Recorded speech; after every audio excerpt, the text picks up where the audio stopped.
Mugume, powerful ball inside. Oh, flicked rightly. KCCA Football Club take the lead in Kakyeka. Mbarara will play with one. And yes, what a wonderful finish from Subuka Sadat. KCCA Football Club defensive position has been caught napping. Well, they go today. And a chance to deliver this. Chitegenyi.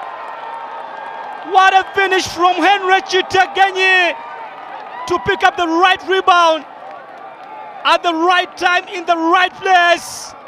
Mpira gwagenda gye lizoba oku twabe tuplaningire management na technical team tuplaninga abazani abantu mangu ryabarumwe ranga tugaruke mu shara zitu twase kwa ntangure mpira era nisima buri mwe nansima abazani nsima ba coaches aho kushanga twangura mpira gwitugera izoba amanya ganze wasobosa tusobode wangura mpira twali tujja tetugwamu manyi kuba twali tufuna buli chance buli game nga tusobola okufuna chances ne tuzimisinga naye olwali tusobodde okukozesa chances zaffe kulanga tuwangula omupiira sooka tubadde tujja tusamba ng'ettiimu erakinga final fund kulaba nga tuconcentratinga nga leero we bakikoze.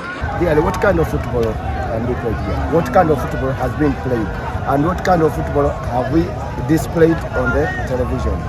But all in the name of the bad pitch. So it's very unfortunate. Got the right rebound at the right time in the right place.